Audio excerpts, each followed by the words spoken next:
Assalamualaikum warahmatullahi wabarakatuh. Alhamdulillah wassalatu wassalamu ala Rasulillah wa ala alihi wa sahbihi wa man tabi'ahum ila yaumil qiyamah. Amma ba'du. Rabbi shrahli sadri wa yassirli amri wahlul 'uqdatam min lisani yafqahu qawli. Amin ya rabbal alamin. Rabbana atina min ladunka rahmatan wa hayyi lana min amrina rasada. Rabbana Allahumma ahsin akibatana fil umuri kulliha wa ajirna min khizyid dunya wa azabil akhirah. Amin ya rabbal alamin. Video ini dibuat di bulan Juli 2023, tepatnya di tanggal 6 Juli di bulan Zulhijjah, pertengahan akhir ya, mungkin sekitar tanggal berapa hari ini, mungkin sekitar 17 atau 18 Zulhijjah. Video ini akan membahas tentang akhir kisah dari Ashabul Kahfi yang dituliskan di bagian awal surah Al-Kahfi. Surah Al-Kahfi mengajarkan kita, yang bisa saya pahami pertama adalah bahwa kita jangan takut ditinggalkan oleh Allah ketika memperjuangkan kebenaran. Misalnya kita berangkat bekerja begitu. Selama itu ada dalam kebenaran, pasti Allah Subhanahu wa taala akan membantu. Atau misalnya mau membuat konten seperti ini untuk menyampaikan kebenaran ataupun juga untuk menasihati diri, insya Allah Allah akan membantu dengan berbagai macam cara, termasuk cara-cara yang di luar kemampuan kita. Jangankan misalnya Allah Subhanahu wa taala memberikan jalan yang lebih baik buat kita, fasilitas yang lebih baik, tempat tinggal, keluarga yang lebih baik. Bahkan Allah Subhanahu wa taala memberikan kemampuan buat Ashabul Kahfi karunia untuk bisa tertidur hingga 300 tahun. Untuk memberi pelajaran kepada orang-orang yang beriman bahwa Allah Subhanahu wa taala Maha melindungi, Maha menyayangi, dan Maha kuasa atas segala sesuatu. Pelajaran kedua adalah, jadi tadi yang pelajaran pertama, Allah Subhanahu wa taala pasti melindungi, pasti akan memberikan jalan keluar bagi orang-orang yang beriman dan memperjuangkan keimanannya. Kedua, Allah Maha Kuasa atas segala sesuatu. Dan yang ketiga adalah kita, pelajaran untuk kita supaya bisa lebih baik lagi dalam berusaha gitu. Jangan hanya melakukan hal yang sia-sia. Meskipun Ashabul Kahfi ini orang-orang yang sangat tersohor saat itu, keluarga kerajaan, kalau sekarang mungkin keluarga para konglomerat, keluarga para naga gitu, keluarga para teknokrat, keluarga para anggota dewan misalnya kalau zaman sekarang, tapi mereka tetap memperjuangkan keadilan. Supaya kita malu lah sama Ashabul Kahfi gitu. Kalau misalnya kita ini anak seorang bos misalnya, anak seorang pimpinan perusahaan, anak seorang pimpinan pemerintahan, anak seorang yang memiliki kekayaan elit global misalnya, atau elit Indonesia lah, tapi tetap memperjuangkan kebenaran. Kalau sekarang kebenaran itu ya keimanan yang benar, nilai-nilai kemanusiaan seperti mencintai lingkungan, pembangunan ekonomi masyarakat, ataupun juga bagaimana membangun pendidikan gitu ya, bagaimana membangun keadilan bagi para rakyat gitu ya, bagi para masyarakat, seperti itu. Insya Allah dunia ini hanya sebuah tempat kita singgah gitu. Insya Allah, jika kita memperjuangkan keimanan, kita tidak akan kehilangan kemuliaan yang sudah kita miliki, tidak akan kehilangan kenikmatan yang sudah kita miliki. Jauh daripada itu untuk para elit gitu ya. Tetapi untuk kita manusia biasa yang mungkin sebenarnya ini adalah sebuah karunia yang besar. Entah sahabat taklim di sana sebagai seorang pelajar, sebagai seorang karyawan, sebagai seorang pedagang, sebagai seorang dokter, dan sebagainya.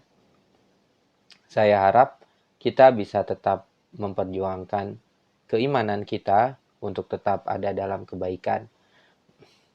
Mengisi waktu kita, hidup kita ini dengan satu prinsip yang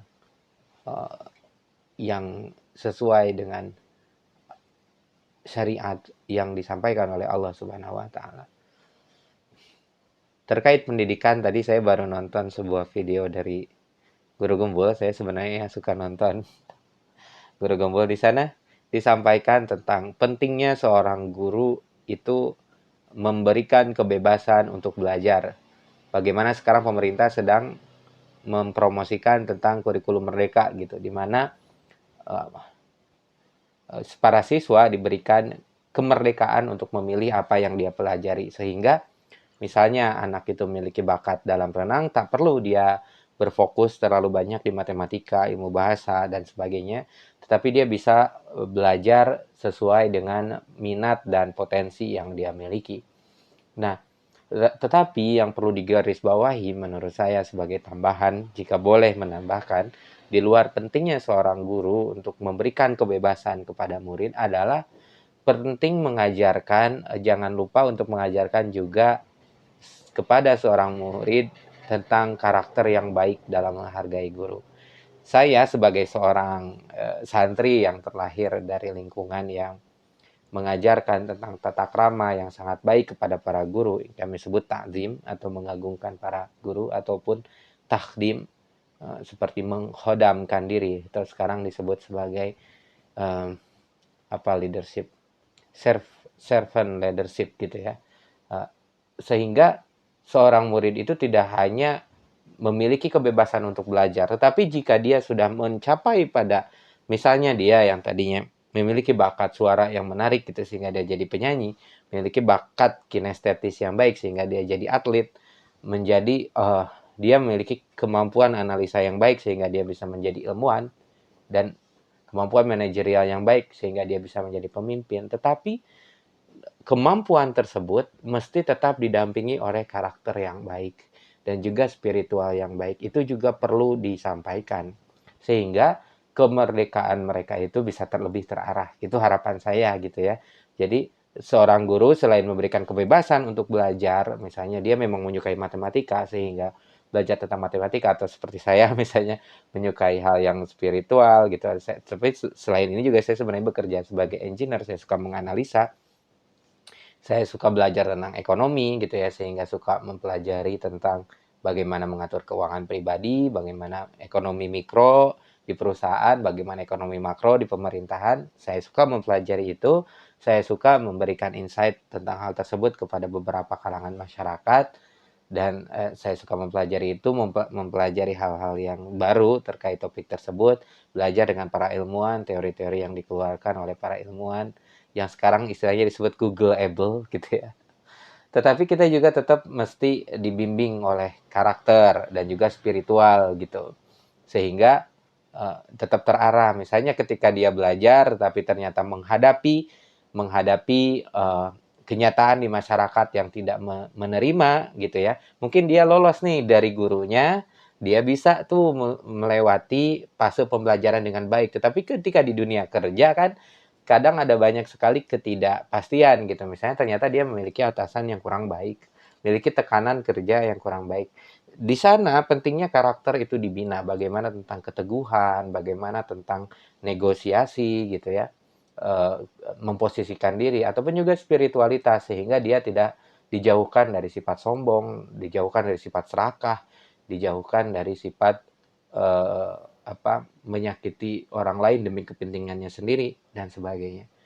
Itu juga perlu disampaikan.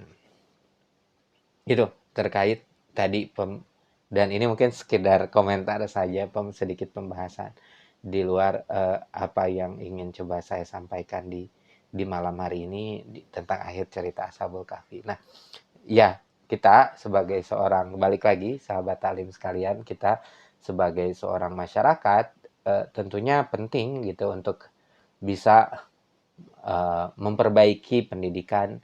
Salah satunya mungkin seperti tadi. Jika ada yang kurang setuju, silahkan ditulis di kolom komentar. Baik sahabat sekalian, kita akan melanjutkan sahabat talim sekalian di surah Al-Kahfi ayat 19 hingga selanjutnya. A'udzubillahi minasyaitonirrajim. Bismillahirrahmanirrahim. Wa kadzalika ba'atsnahum liyatasaalu bainahum qala qailun minhum kam labistum qalu labisna yawman aw ba'da yawm qalu rabbukum a'lamu bima labistum fab'asu ahadakum biwarikikum hadhihi ilal madinati falyanzur ayyuha azka ta'aman falyatikum birizqim minhu walyatalattaf wala yush'iranna bikum ahada innahum iyadharu alaikum yarjumukum aw yu'idukum fi millatihim wala tuflihu idzan abada. Wa ma'nahu wallahu a'lam bimuradih. Allah yang Maha tahu dengan maksud dari ayat ini. Sahabat taklim sekalian, kemarin para Ashabul Kahfi ini sempat memperjuangkan keimanan mereka meskipun ditolak oleh raja yang menguasainya, yang menguasai tempat tinggalnya, hingga akhirnya mereka ini mengasingkan diri ke sebuah gunung, ke sebuah gua. Lalu mereka diam di sana bersama anjingnya yang menurut beberapa ulama disebut dengan nama Kitmir. Anjing tersebut, anjingnya menjulurkan kakinya di depan goa hingga akhirnya ada yang menyebutkan sekitar lebih dari 300 tahun mereka terlelap.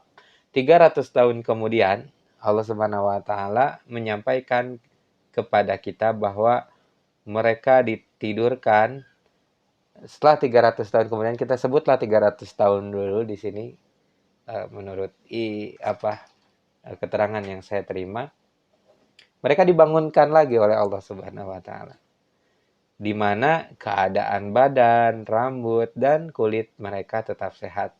Mereka tidak kehilangan sedikit pun dari keadaan kondisi mereka ketika terlelap 309 tahun. Kalau di sini Ibnu Katsir menyebutkan 309 tahun sebelumnya. Jadi misalnya mereka seusia saya, mungkin sekitar 34 tahun, terus mereka masuk ke dalam gua.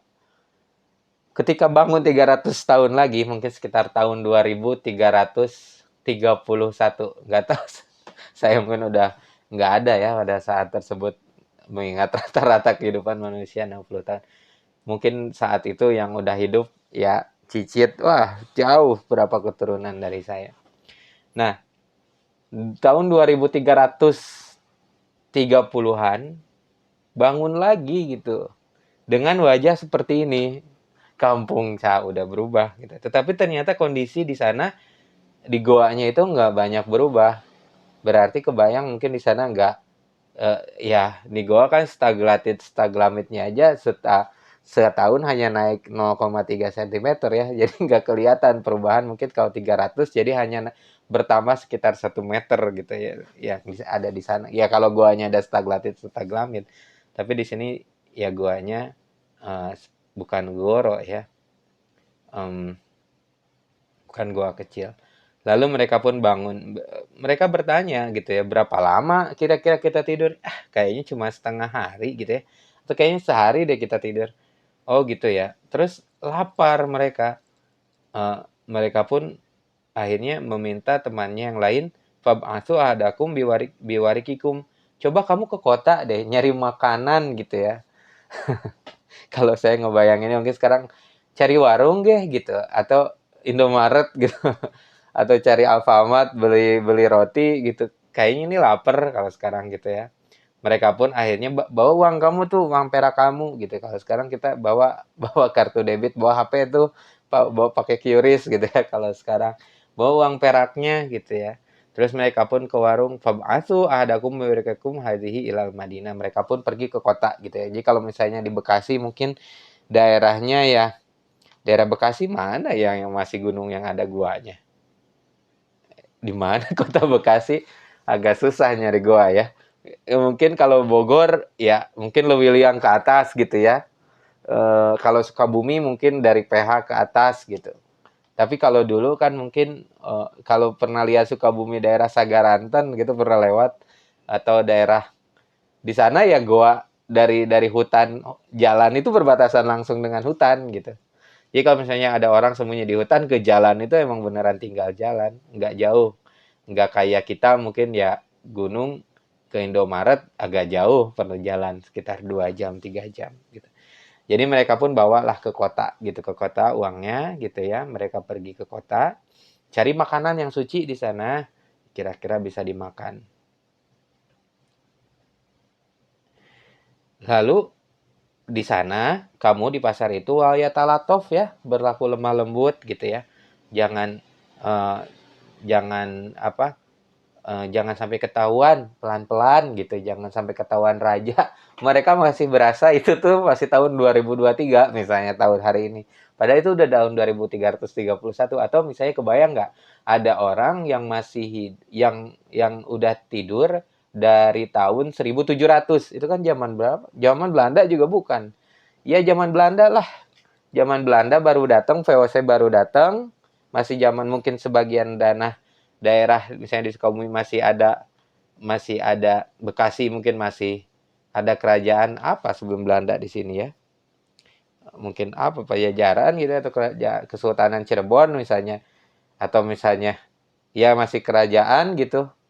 Eh, ternyata ditangkap Belanda misalnya gitu ya. Mereka anggaplah seperti itu, kebayang nggak ada pemuda misalnya di pas Belanda datang VOC, atau VOC ditangkap mereka kabur ke atas gunung, pas datang ke sini hati-hati ada VOC. Kebayang nggak ada orang ke warung bawa duit gulden misalnya. Hati-hati ya, bisi ayah Walanda misalnya kalau kata kita mah. Pas ke warung, udih, ini mah zaman apa ke sana tuh ya. Pas bawa uang supaya kamu tuh nggak ditangkap kalau mereka nama rajanya itu Dakianus gitu ya. Mereka takut sama para pengikut raja Dakianus ini, takut disiksa gitu ya, nanti takut dibunuh. Walang tuflihu idzan abada. Nanti kalau kamu ketangkap sama Dikianus, kamu tidak akan beruntung. Kalau kita hati-hati Belanda, nanti kalau kamu ketangkap Belanda, bahaya gitu ya. Tiba-tiba ada orang dari zaman Belanda datang nih, kita tiba-tiba kebayang nggak? Misalnya nih lagi di rumah, lagi nongkrong gini, sebelah ada warung, ada orang datang pakai baju zaman dulu, zaman Belanda yang kita lihat di museum-museum, pakai ikat gitu ya. Mungkin bertelanjang dada gitu. Datang ke warung, Bu mau beli roti katanya, wah ini ada apa? Ada listrik, ada apa? Astagfirullahaladzim. Allah subhanahu wa ta'ala maha kuasa menghidupkan mereka kembali. Selanjutnya di ayat 21. Wa kadzalika ansarna 'alaihim liya'lamu anna wa'dallahi haqqun wa anna as-sa'ata la raiba fiha idh yatanaza'una bainahum amrahum faqalu bnu 'alaihim bunyanan rabbuhum a'lamu bihim qala alladziina ghalabu 'ala amrihim lanattakhizanna 'alaihim masjida. Pas ke warung ada apa? Kata tukang warung, ini apa pakai uang golden? Sekarang udah bukan pakai uang golden, pakai rupiah. Rame atau orang kampung ya. Orang kampung di sana, ini siapa? Masih bawa uang zaman dulu. Manggil Pak RT. Pak RT datang, manggil Pak RW, manggil Pak Kades gitu ya. Akhirnya viral di foto-foto, di share kalau zaman sekarang di posting di Instagram. Wih, ini ada orang dari zaman 300 tahun lalu, hashtag Ashabul Kahfi misalnya. Kalau zaman sekarang viral mereka tuh.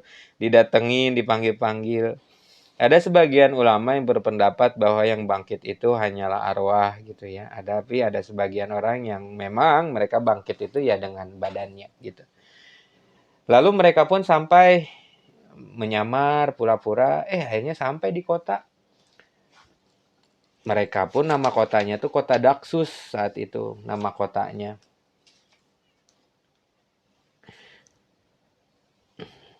Lalu mereka pun kaget pas lihat kampungnya.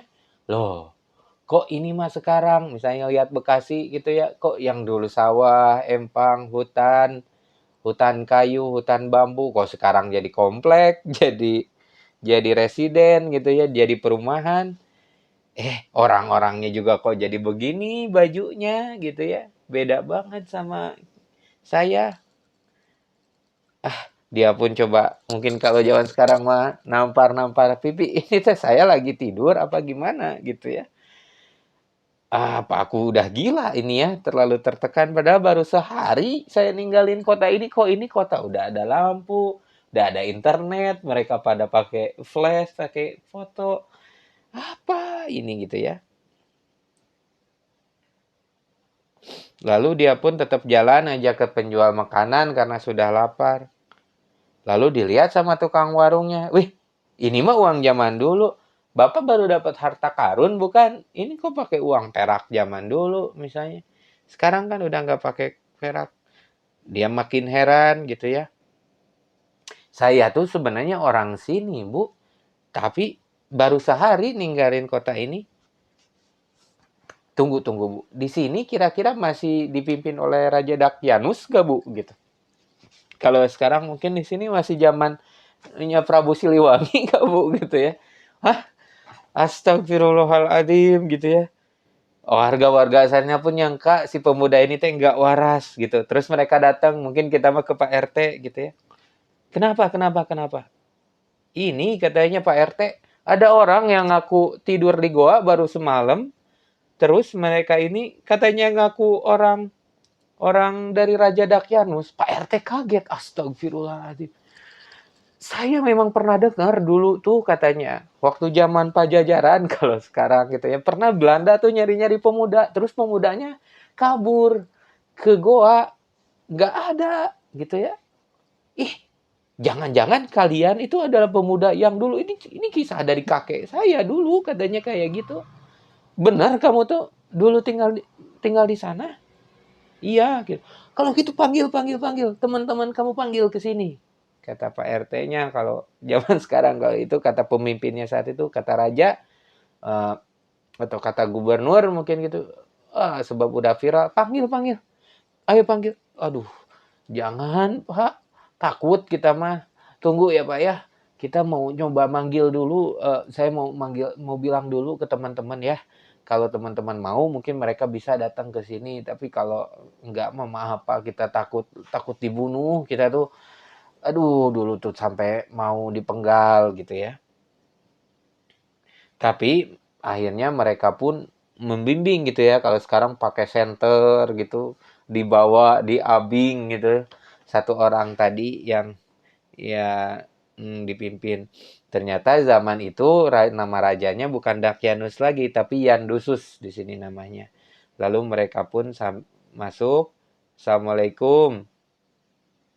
Eh, Lalu mereka keluar ngobrol dengan rajanya Yandusus yang ternyata sekarang baik gitu ya. Mungkin sekarang ada Pak Ridwan Kamil, ada Pak Jokowi gitu salaman semua ngobrol di jamu sambil live di Metro TV kali gitu ya kalau zaman sekarang. Ya ini jangan zaman dulu. Ya akhirnya mereka di sana sangat terheran-heran, sangat merasakan bagaimana kekuasaan Allah Subhanahu wa taala, sangat kagum bagaimana Allah melindungi orang-orang baik ini. Hingga akhirnya mereka pun kembali meninggalkan mereka. Udah ya Pak, kita udah berbicara, kita udah diskusi, Bapak udah tahu siapa kami juga sudah tahu siapa Bapak, kami mohon izin masuk ke gua lagi. Hingga akhirnya pun mereka masuk lagi ke gua dan Allah Subhanahu wa taala mewafatkan mereka. Innalillahi wa inna ilaihi raji'un. Akhirnya untuk memperingati kebaikan mereka, untuk mengenang mereka, di sana pun uh, dibuatlah salah seorang yang berkuasa di sana mengatakan linatakhiza alaihim masjidah, supaya membangun rumah peribadatan di atasnya. Ada yang sebut masjid di sini, masjidah itu di sini artinya rumah peribadahan. Ada yang pendapat pertama yang menyatakan itu adalah orang Islam di antara mereka, orang-orang yang Muslim yang masih ada di sana. Mereka berkata, ayo kita tutup lagi, mereka udah meninggal. Allah Subhanahu wa Ta'ala sudah memanggil mereka, kita tutup lagi aja goanya, biarin mereka istirahat di dalam. Lalu mereka pun mendirikan tempat ibadah. Ada yang menyatakan yang memerintahkan membuat tempat ibadah di sana itu adalah kaum Muslim. Ada yang keterangan yang menyatakan bahwa orang musyrik yang berkata seperti itu. Jadi ya mungkin orang Muslim kan nggak semuanya suka membuat monumen seperti itu ya. Ada umat Muslim yang suka, oh ini ada misalnya ada makam wali siapa, ini di dekatnya ada masjid gitu ya, atau ada kiai siapa sehingga orang bisa berziarah ke sana, bisa ibadah di sana. Tapi ada orang Muslim yang justru tidak menyukai hal seperti itu gitu. Ada yang ya udah orang Muslim meninggalkan jasadnya di sana, kalau ruhnya udah nggak ada di sana. Wallahu alam. Itulah mengapa di sini para ulama pendapat, ada yang berpendapat ya bikin masjid di sana, ada yang berpendapat yang ngomong kayak gitu tuh orang musyrik katanya. Wallahu alam. Tapi di sini yang bisa kita pelajari terlepas dari perselisihan atau perbedaan pendapat itu, sekali lagi kita belajar tentang bagaimana Allah Subhanahu wa Ta'ala melindungi orang yang soleh, dan kita jangan takut, innallaha ma'ana. Jika kita dalam kesolehan, kita sedang memperjuangkan keimanan, memperjuangkan kesolehan kita, termasuk ya kesolehan sebagai suami yang baik, kesolehan sebagai seorang kakak yang baik, kesolehan sebagai seorang warga masyarakat yang baik, kesolehan sebagai seorang pemimpin yang baik. Dan sebelum penutup mungkin tadi saya sempat ngeh juga sih tadi sama pesan guru Gumbul tadi, saya keingetan bahwa ada baiknya kita itu sampai, kita kan hidup cuma singkat gitu. Jadi ada baiknya kita memperjuangkan satu hal saja yang benar-benar meaningful gitu, yang bisa menjadi legacy buat kita gitu. Misalnya ya kita memperjuangkan bagaimana cara membantu ada yang dengan supaya membantu umat manusia itu sehat, misalnya seperti para olahragawan gitu ya, para atlet memotivasi manusia itu supaya sehat, supaya olahraga, supaya bisa bisa sehingga bisa lebih produktif, bisa lebih berenergi gitu, bisa lebih memiliki spirit yang baik. Ada yang jika saya pribadi mungkin lebih suka mempelajari hal yang spiritualitas, supaya manusia itu bisa lebih dekat dengan Allah, senantiasa berzikir kepadanya, senantiasa menjauhi larangannya, senantiasa dekat dengan para ulama, dengan para masyayikh, dengan para solihin. Ada yang mengajak pada misalnya lebih suka berkarya sehingga bisa memberikan wawasan lebih baik kepada manusia. Lebih daripada itu semuanya, memang saya menyukai salah satu pendapat dari guru saya yang menyatakan memang hidup ini untuk satu tujuan saja. Karena satu tujuan saja bisa begitu luas. Misalnya, apa tujuan hidup Anda, sahabat taklim? Bisa misalnya menentukan, disesuaikan, ada banyak materinya, bisa misalnya dengan melihat apa yang kira-kira kita peduli dengan topik apa, lalu apa yang benar-benar kita bakat gitu ya, kemampuan apa, misalnya menganalisa, saya bisa bicara, ini adalah bakat dari Allah menurut saya bisa bicara, saya bisa membaca, saya bisa menganalisa, saya bisa menyampaikan, uh, uh, uh, itu adalah sebuah potensi. Bakat itu adalah, menurut saya, pemahaman saya, bakat itu adalah sebuah potensi, kecil dan besar itu adalah bakat dari Allah Subhanahu wa Ta'ala. Dan adapun sehingga kita lebih terarah gitu dalam memberikan arti, mewarnai kehidupan ini. Semoga hidup kita bermanfaat, dan mudah-mudahan ada ya sekarang situs Ashabul Kahfi, setahu saya di Yordania, di sana lah, di daerah Timur Tengah. Mudah-mudahan kita bisa berkunjung ke sana, siapapun sahabat taklim. Mudah-mudahan kita sama-sama bisa bertemu di sana, bisa belajar bersama. Kalau belum bisa, kita bisa nonton dulu di YouTube, ada banyak di internet secara virtual lah. sambil kita mendoakan beliau, mudah-mudahan kita juga bisa sesoleh mereka dalam kehidupan ini, bisa dijaga oleh Allah Subhanahu wa taala dan dapat mendapatkan kemuliaan uh, yang yang baik seperti mereka. Mohon maaf jika ada salah-salah kata dan jika ada kebenarnya, sekali lagi ini hanyalah dari Allah Subhanahu wa taala. Mohon maaf jika ada salah-salah kata dan silakan ditulis di kolom komentar jika ada yang perlu diperbaiki atau kritik dan saran atau tema yang mungkin perlu dibahas. Walafumikum, wassalamualaikum warahmatullahi wabarakatuh.